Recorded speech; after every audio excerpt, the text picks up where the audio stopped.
Chapter number 13. શું ચેપ્ટરનું નામ છે? સમપ્રમાણ અને વ્યસ્ત પ્રમાણ. સમપ્રમાણ એટલે કે ડાયરેક્ટ અને વ્યસ્ત પ્રમાણ એટલે કે એન્ડ ઇનવર્સ પ્રોપોર્શન. એટલે કે સમપ્રમાણ અને વ્યસ્ત પ્રમાણ એટલે કે ડાયરેક્ટ એન્ડ ઇનવર્સ પ્રોપોર્શન. તો ફ્રેન્ડ્સ, શું છે ચેપ્ટર નંબર 13? સમપ્રમાણ અને વ્યસ્ત પ્રમાણ, ડાયરેક્ટ એન્ડ ઇનવર્સ પ્રોપોર્શન. તો ફ્રેન્ડ્સ, આમાં આપણે શું શીખીશું? તો કે પ્રમાણ કરતા શીખીશું. તો કે પ્રમાણ અને વ્યસ્ત પ્રમાણ એટલે પ્રમાણનું વ્યસ્ત કરતા પણ શીખીશું. ઓકે, આ ચેપ્ટર વ્યૂ આપણે અગાઉ શીખી ગયા તેના જેવું જ છે એટલે તમને જલ્દીથી સમજાઈ પણ જશે અને ખૂબ સહેલું પણ લાગશે. ઓકે ફ્રેન્ડ્સ, અને થોડું ધ્યાન આપીએ એટલે આ ચેપ્ટર સાવ સહેલું લાગશે. તો ચાલો આપણે ચાલુ કરીએ. તો જુઓ, ચેપ્ટર નંબર 13 સમપ્રમાણ અને વ્યસ્ત પ્રમાણ. એમાં પહેલું શું આપ્યું છે? પ્રત્યેક વિધાન સાચું બને તે રીતે ખાલી જગ્યા પૂરો. તો તેમાં પહેલું શું છે કે એક સંખ્યા બીજી સંખ્યા કરતા કેટલી ગણી છે કે કેટલામાં ભાગની છે તે દર્શાવતી સંખ્યાને ખાલી જગ્યા કહેવાય. તો ફ્રેન્ડ્સ, આપણને એમ કીધું હોય કે એક સંખ્યા કરતા બીજી સંખ્યા કેટલા ગણી છે અથવા તો કેટલામાં ભાગની છે તો તે દર્શાવતી સંખ્યાને શું કહેવાય? ગુણોત્તર.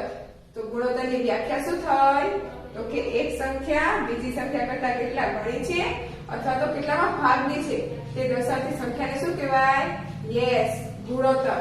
તો હવે આ ગુણોત્તરનું યાદ રહી ગયું ને? તો ચાલો તેવી રીતે આપણે જોઈએ હવે બીજું. તો તેમાં શું કીધું છે? ગુણોત્તર દર્શાવવા માટે બંને રાશિઓના એકમ ખાલી જગ્યા હોવા જોઈએ. આપણે ગુણોત્તર દર્શાવવો હોય ને તો બંને રાશિઓના એકમ કેવા હોવા જોઈએ? સરખા હોવા જોઈએ. ત્યારે જ આપણે ગુણોત્તર દર્શાવી શકીએ. પછી જોઈએ ત્રીજું. તો તેમાં શું કીધું છે? તો કે ગુણોત્તર દર્શાવવા બંને રાશિઓમાંથી એક પણ રાશિનું મૂલ્ય ખાલી જગ્યા ન હોવું જોઈએ. તો આપણે અગાઉ શીખી ગયા હતા. શું કીધું હતું કે ગુણોત્તર દર્શાવવા બંને રાશિઓ હોય, બે રાશિઓ હોય, એમાંથી એક પણ રાશિનું મૂલ્ય કેવું ન હોવું જોઈએ? તો કે શૂન્ય એટલે કે 0 ન હોવું જોઈએ. તો ગુણોત્તર દર્શાવી શકાય નહીં. એટલે કે એક પણ રાશિનું મૂલ્ય શું ન હોવું જોઈએ? તો કે શૂન્ય. હવે જોઈએ ચોથું. તો તેમાં શું કીધું છે? 16 અને 24 નો ગુણોત્તર ખાલી જગ્યા છે. શું કીધું છે? 16 અને 24 નો ગુણોત્તર. હવે ગુણોત્તર શોધવો હોય તો શું કરવાનું? 16 ના છેદમાં 24 એટલે કે આપણો ગુણોત્તર મળી જાય. હવે આનો ભાગ ચાલે છે તો આપણે છેદ ઉડાડવાનો. તો જુઓ, 3 ના ઘડિયામાં આપણે 16 આવે તો કે ના, આપણે શું કરીશું? 6 આપણે શું કરીશું? 16 છે તો 4 તરી 12, ચોકો ચોકો 16 એટલે ચોકો ચોકો 16 અને 24 છે તો કે શું આવશે? તો કે 8 7 7 14 7 21 24 છે તો આપણે એના ભાગ પાડીશું. તો ભાગ પાડવો હોય તો શું થાય? તો કે ભાગ પડે આપણે અહીંયા પણ 16 ના ભાગ કેવા પાડીએ કે 8 દુ 16 8 દુ 16 અને છેદમાં શું થશે? તો કે 8 તરી 24 એમ થાય. બંને 8 ના ઘડિયામાં આવ્યા, 8 દુ 16 8 તરી 24 એટલે કે 8 8 ઉડી જાય. તો શું આવશે આપણી પાસે? તો કે શું બચ્યું? 2 ના છેદમાં 3. 2 ના છેદમાં 3 બચ્યા. તો આપણે ગુણોત્તર સ્વરૂપે લખો તો કેવી રીતે લખવાના? તો કે 2/3 આવી રીતે લખવાનું. આવી રીતે આપણે લખતા આપણે અગાઉ શીખી ગયા ને ગુણોત્તર. તો ફ્રેન્ડ્સ, શું લખી શકાય? 2/3. તો શું મળ્યું? તો આપણે કીધું હતું કે 16 અને 24 નો ગુણોત્તર એટલે કે 16 ના છેદમાં 24. હવે 8 દુ 16 અને 8 તરી 24 એટલે કે 8 8 ઉડી જાય. શું બચ્યું? 2 અને 3 એટલે 2 અને 3 બચ્યા એટલે આપણે ગુણોત્તર સ્વરૂપે લખાય કેવી રીતે લખાય? તો કે 2/3. હવે તેવી જ રીતના જો 25 મૂકી દીધું છે. શું કીધું છે? 25 રૂપિયા અને 75 રૂપિયાને ખાલી જગ્યા ગુણોત્તર રૂપિયાનો ગુણોત્તર એટલે કે 25 અને છેદમાં કેટલા આવશે? તો કે 75. હવે 25 તરી 75 તો શું આવે? 1 ના છેદમાં 3 એટલે કે 1/3. આમ પણ લખી શકાય ને?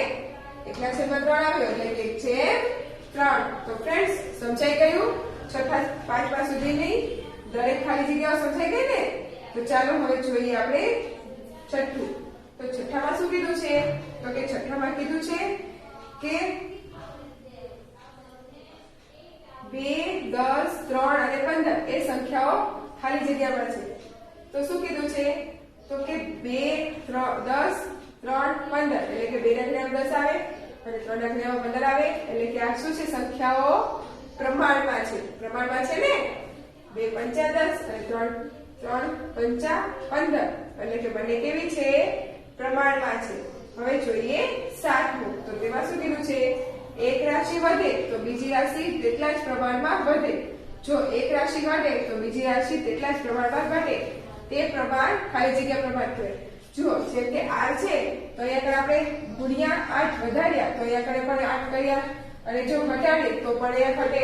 તો એ રાશિને શું કહેવાય સમપ્રમાણ. તો એ પ્રમાણને શું કહેવાય સમપ્રમાણ. એટલે કે જો એક રાશિ વધે તો સામે તેની તેટલા જ બીજી રાશિના પ્રમાણ પણ વધે અને જો એક રાશિ ઘટે તો બીજી રાશિ પણ તેટલા પ્રમાણમાં ઘટે. તો તેને શું કહેવાય સમપ્રમાણ. ઓકે. હવે જોઈએ 8મું. તો તેમાં શું કીધું છે એક રાશિ વધે તો બીજી રાશિ તેટલા જ પ્રમાણમાં ઘટે અને એક રાશિ ઘટે તો બીજી રાશિ તેટલા જ પ્રમાણમાં વધે. તો તેને શું કહેવાય તો કે વ્યસ્ત પ્રમાણ. જો એક રાશિ વધતી હોય તો સામે બીજી રાશિ ઘટતી હોય અને આ રાશિ ઘટતી હોય તો સામે બીજી રાશિ વધતી હોય એટલે કે વ્યસ્ત થતું હોય તો તેને શું કહેવાય પ્રમાણને વ્યસ્ત પ્રમાણ. ઓકે સમજાઈ ગયું. હવે જોઈએ આપણે 9મું. તો 9માં શું કીધું છે કે 6 પુસ્તકોની કિંમત 90 રૂપિયા હોય તો 7 પુસ્તકોની કિંમત કેટલી થાય. તો આપણને કીધું છે કે 6 પુસ્તકોની કિંમત કેટલી કીધી છે તો કે 6 પુસ્તકોની કિંમત કીધી છે 90 રૂપિયા. તો 7 પુસ્તકોની કિંમત કેટલી થાય તો કે 7 ગુણ્યા 90 છેદમાં 6. આમ થશે તો 3 દુ 6 3 તરી 9 એટલે કે 30. 2 15 દુ 30. હવે 15 ગુણ્યા 7 એટલે 7 પંચું 35. 7 એકા 7 8 9 ને 10 105. આ શું મળી આપણને તો કે પુસ્તકની કિંમત. કેટલા રૂપિયા 7 પુસ્તકની કિંમત હોય તો કે 105 રૂપિયા. જ્યાં 6 રૂપિયાની કિંમત 90 રૂપિયા હતા 6 પુસ્તકોની કિંમત 90 રૂપિયા હતી તો 7 પુસ્તકોની કિંમત કેટલી થાય એટલે કે 7 ગુણ્યા 90 છેદમાં 6. પછી છેદ ઉડાડે એટલે આપણે કેટલા મળ્યા 105. એટલે કે 7 પુસ્તકોની કિંમત કેટલી થાય 105 રૂપિયા. ઓકે ફ્રેન્ડ્સ સમજાઈ ગયું. તો હવે જોઈએ આપણે 10મું. તો તેમાં શું કીધું છે 12 લંચ બોક્સની કિંમત 150 રૂપિયા હોય તો 8 લંચ બોક્સની કિંમત કેટલા રૂપિયા થાય તો કેટલાની કીધી છે 12 લંચ બોક્સની કિંમત કીધી છે કેટલી છે 150. તો એ કીધું છે તો 8 લંચ બોક્સની કિંમત કેટલી થાય તો શું થશે 8 ગુણ્યા 150 છેદમાં 12. તો હવે શું થશે 4 દુ 8 4 કરી 12. હવે 3 પંચા 15 અને 0. તો શું બચ્યું આપણી પાસે 2 અને ગુણ્યા 50 એટલે 50 દુ 100. તો આ શું મળી ગઈ કિંમત. કેટલા રૂપિયા મળી તો કે 100 રૂપિયા. એટલે કે 12 રૂપિયા 12 લંચ બોક્સની કિંમત 150 રૂપિયા હતી તો 8 લંચ બોક્સની કિંમત કેટલી થાય એટલે કે 8 ગુણ્યા 50 150 છેદમાં 12. છેદ ઉડાડીએ એટલે કેટલા મળી ગયા આપણને 100. એટલે કે તો આપણે 8 લંચ બોક્સની કિંમત કેટલી મળી 100 રૂપિયા. ઓકે. તો 10 માર્ક વિકલ્પ ખાલી જગ્યાઓ સુધી બધાને સમજાઈ ગયું ને. તો ચાલો હવે જોઈએ આપણે 11મું. તો 11માં શું કીધું છે કે 8 માણસોને એક કામ કરતા 12 દિવસ લાગે છે તો 6 માણસોને તે કામ પૂરું કરતા કેટલા દિવસ લાગશે. તો કીધું છે આપણને કે આપણે અત્યાર સુધી કર્યું એ મુજબ જ કર્યું છે. 9માં અને 10માં જે ખાલી જગ્યા કરી એવી જ છે. એટલે કે 18 માણસોને કામ પૂરું કરતા 12 દિવસ લાગે છે તો 6 માણસોને કામ પૂરું કરતા કેટલા દિવસ લાગે એટલે 6 ગુણ્યા 12 શું થશે 6 ગુણ્યા 12 એટલે છેદમાં 18. એટલે કે આપણે શું કરવાનું છે તો કે આપણે માણસો શોધવા આપણે શું શોધવાના છે તો કે દિવસો શોધવાના છે ને. તો આપણે શોધીએ 12 દિવસમાં કામ કે 18 માણસો જોઈએ છે તો 6 માણસો હોય ત્યારે દિવસ કેટલા થાય એટલે શું થશે તો કે 12 ગુણ્યા 18 છેદમાં 6. એટલે કે 6 દુ 12 18 દુ 36. આ શું મળી ગયા આપણા તો કે દિવસો. કેટલા દિવસ થાય તો કે 36 દિવસો થાય. ઓકે સમજાઈ ગયું બધાને. તો હવે તેવી જ રીતે આપણે કીધું છે 12માં તો શું કીધું છે કે 15 કડિયાને એક દિવાલ ચણતા 4 કલાક લાગે છે, તો 12 કડિયાને દિવાલ ચણતા કેટલા કલાક લાગશે? તો 15 કડિયાને કેટલી કીધી છે? 4 કલાક. તો 12 કડિયાને કેટલી દિવાલ લાગે? તો જો 4 તરી 12 3 પંચા 15 એટલે કે 5. કેટલા દિવસ લાગે? કેટલા કલાક લાગે? તો કે 5 કલાક. એટલે કે 15 ઘડિયાળે 4 કલાક લાગે, તો 12 માણસોને 12 ઘડિયાળે કેટલા દિવસ કલાક લાગશે? તો કે 5 કલાક. તો ફ્રેન્ડ્સ 12મી ખાલી જગ્યા સુધી બધાને સમજાઈ ગયું ને? Very good. તો ચાલો હવે જોઈએ આપણે 13મી. તેમાં શું કીધું છે? જો A અને B સમપ્રમાણમાં હોય તો ખાલી જગ્યા અચળ હોય. એટલે કે A અને B સમપ્રમાણમાં હોય તો શું થાય? A છેદ B અચળ હોય. હવે કીધું છે A અને B વ્યસ્ત પ્રમાણમાં હોય તો શું થાય? વ્યસ્ત પ્રમાણમાં એટલે કે A B એટલે શું થાય? A અચળ હોય. તો ફ્રેન્ડ્સ સમજાઈ ગયું ને? ખાલી જગ્યાઓ બધાને સમજાઈ ગઈ ને? તો હવે પૂછવામાં આવે તો બધાને આવડશે ને? તો ચાલો હવે આપણે જોઈએ આગળ શું છે. તો કે પ્રશ્ન નંબર 2 કે કૌંસમાં આપેલા વિકલ્પોમાંથી સાચો વિકલ્પ પસંદ કરીને ખાલી જગ્યા પૂરો. હવે આપણે ખાલી જગ્યાઓ આપી છે વિકલ્પો વાળી. તો તેમાં પહેલું શું આપ્યું છે કે નીલાએ એક કામ પૂરું કરતા 10 દિવસ પૂરું કરે છે. એક કામ 10 દિવસમાં પૂરું કરે છે, તો તે કામનો તો તે એક દિવસમાં કામનો ભાગ કેટલો પૂરો કરે છે? તો કામનો ભાગ કીધો છે. તો કેટલા દિવસ કરે છે? એક કામ રહ્યું એ 10 દિવસમાં પૂરું કરે છે, એટલે એક કામ 10 દિવસમાં પૂરું કરે છે. તો એક દિવસનો ભાગ શું થયો? 1/10નો ભાગ થયો. એટલે કે કુલ ભાગ જે હોય દિવસ એ છેદમાં, અને એક દિવસમાં એટલું કામ કરે છે એટલે 1/10. તો શું થશે? 1/10.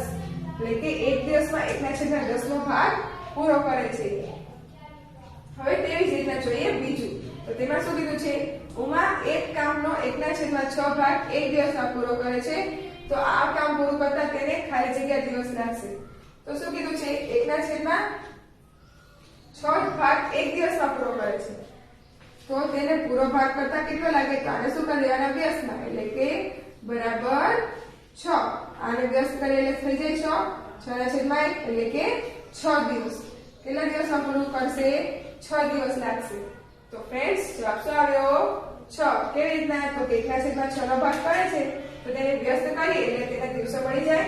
એટલે કેટલા દિવસમાં પૂરું કરે? 6 દિવસમાં. હવે જોઈએ આપણે ત્રીજું. તો તેમાં શું કીધું છે કે 10 પેનની કિંમત 80 રૂપિયા છે, તો 15 પેનની કિંમત ખાલી જગ્યા છે, ખાલી જગ્યા પ્રમાણમાં છે. તો આપણે જોઈએ તો કે 10 પેનની કિંમત શું કીધી? તો કે 80 રૂપિયા. તો 15 પેનની કિંમત કેટલી થશે? તો 15 ગુણ્યા 80 છેદમાં 10. 10 × 80. 15 ગુણ્યા 8 કેટલા થશે? તો કે 15 ગુણ્યા 8 પંચું 40. 40 એટલે 15 ગુણ્યા 8 15 × 120. આ શું આવી ગયો આપણો જવાબ? કેટલો આવ્યો? 15 × 120. એટલે કે આજે 20 કેટલા હતા? 10 હતા તો 80 થયું, અને 15 થયા તો કેટલા થયા? 120. એટલે કેવા પ્રમાણમાં છે? તો કે સમપ્રમાણમાં છે. સમપ્રમાણમાં થયું ને? અહીંયા કડે 5 વધ્યા તો અહીંયા કડે પણ 50 વધ્યા, એટલે શું થયું? તો કે સમપ્રમાણમાં છે. તો ફ્રેન્ડ્સ સમજાઈ ગયું? હવે જોઈએ આપણે ચોથું. તો ચોથામાં શું કીધું છે કે 20 બાળકોને 100 ચોકલેટ વેચાય છે. ઓહો, ચોકલેટ આવી તો તમારે બધાને ખૂબ મજા આવશે. શું કીધું છે કે 20 બાળકોને 100 ચોકલેટ વેચાય છે, તો આ ચોકલેટ 25 બાળકોને ખાલી જગ્યા પ્રમાણમાં વેચાશે, તો શું થશે? તો કે 20 બાળકોને કેટલી ચોકલેટ વેચાય છે? 100. તો 25 બાળકોને કેટલી ચોકલેટ વેચાશે? તો શું થશે? 100 ગુણ્યા 25 છેદમાં 20. એમ થશે. તો આ 0 ગયો, આ 0 ગયો. શું થશે? 2 પંચા 10 એટલે કે 50. પણ 1/50 થશે. એટલે કયા પ્રમાણમાં વેચાશે? તો કે બધાને વેચાશે વ્યસ્ત પ્રમાણમાં. વ્યસ્ત પ્રમાણમાં વેચાશે ને, શું પ્રમાણ આવશે એટલે કે વ્યસ્ત પ્રમાણ. હવે જોઈએ આપણે પાંચમું. તો ફ્રેન્ડ્સ, ચોથા ખાલી જગ્યા સુધીના બધા વિકલ્પો સમજાઈ ગયા ને? તો ચાલો હવે જોઈએ આપણે પાંચમું. શું કીધું છે? x અને y સમપ્રમાણમાં છે. જો x બરાબર 20 હોય અને y બરાબર 25 હોય તો x બરાબર જો x બરાબર 32 હોય તો y બરાબર કેટલા થાય? શું કીધું છે કે x1 અને y1 ના વાપરી આપે. હવે x આપણને કીધો છે 20 અને છેદમાં કેટલા કીધા છે y? તો કે 25 અને બરાબર શું કીધા છે? તો કે x આપણને કીધો છે કેટલો? તો કે 32. તો આપણે y શોધવાનો છે. તો y બરાબર કેટલા?